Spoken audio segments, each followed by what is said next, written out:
ಸಾಯಂಕಾಲದ ಟೀ ಜೊತೆಗೆ ಅಥವಾ ಕಾಫಿ ಜೊತೆಗೆ ನೋಡಿ ಈ ಥರ ಒಂದು ಹೆಲ್ದಿ ಸ್ನ್ಯಾಕ್ ಮಾಡಿ ಕಾಫಿ ಟೀ ಸರ್ವ್ ಮಾಡ್ಬೋದು.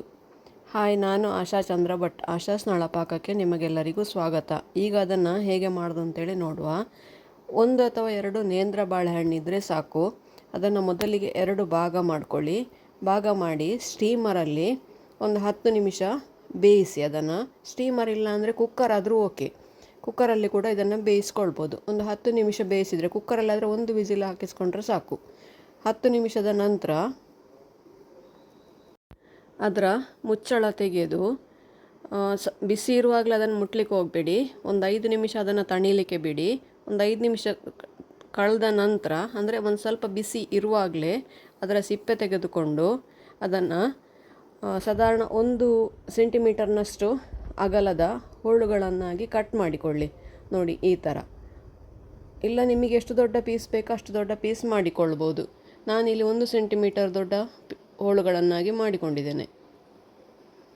ಸಿಂಪಲಾಗಿ ಇಷ್ಟಪಡುವವರು ಇದರ ಮೇಲೆ 1 ಟೀ ಸ್ಪೂನಷ್ಟು ತುಪ್ಪ ಹಾಕಿ, ಎಲ್ಲ ಹೋಳುಗಳ ಮೇಲೆ ಕೂಡ ಒಂದು 2 3 ಡ್ರಾಪ್ ತುಪ್ಪ ಬೀಳುವ ಹಾಗೆ ನೋಡಿಕೊಳ್ಳಿ.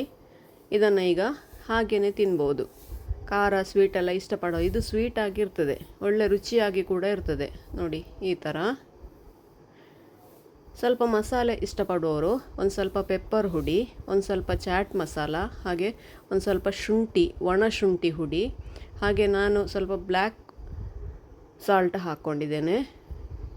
ಎಲ್ಲವನ್ನು ಕೂಡ ಸ್ವಲ್ಪ ಸ್ವಲ್ಪ ಸ್ಪ್ರಿಂಕಲ್ ಮಾಡಿ, ಜಾಸ್ತಿ ಬೇಕು ಅಂತಿಲ್ಲ, ಒಂದು ಸ್ವಲ್ಪ ಸ್ಪ್ರಿಂಕಲ್ ಮಾಡಿದರೆ ಸಾಕು.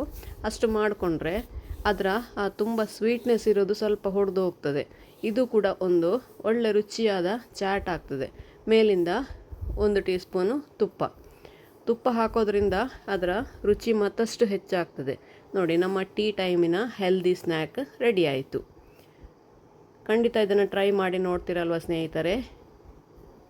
ನೀವು ಕೂಡ ಒಮ್ಮೆ ಟ್ರೈ ಮಾಡಿ ಹೇಗಾಯಿತು ಅಂತ ಕಮೆಂಟ್ ಮೂಲಕ ನಮಗೆ ತಿಳಿಸಿ. ಲೈಕ್ ಕೊಟ್ಟು ಶೇರ್ ಮಾಡಿ. ನೀವಿನ್ನೂ ನಮ್ಮ ಚಾನಲನ್ನು ಸಬ್ಸ್ಕ್ರೈಬ್ ಮಾಡ್ಕೊಳ್ಳಿಲ್ಲ, ಸಬ್ಸ್ಕ್ರೈಬ್ ಮಾಡಿಕೊಂಡು ಪಕ್ಕದಲ್ಲೇ ಇರೋ ಬೆಲ್ ಐಕಾನನ್ನು ಒತ್ತಿ ನಮ್ಮನ್ನು ಸಪೋರ್ಟ್ ಮಾಡಿ. ಹಾಗೆ ನಮ್ಮ ಇನ್ಸ್ಟಾ ಹಾಗೂ ಫೇಸ್ಬುಕ್ ಪೇಜನ್ನು ಫಾಲೋ ಮಾಡಿ. ನಾಳೆ ಇನ್ನೊಂದು ಹೊಸ ವೀಡಿಯೋದೊಂದಿಗೆ, ಹೊಸ ರೆಸಿಪಿಯೊಂದಿಗೆ ಪುನಃ ನಿಮ್ಮನ್ನು ಭೇಟಿ ಆಗ್ತೇನೆ. ಧನ್ಯವಾದಗಳು.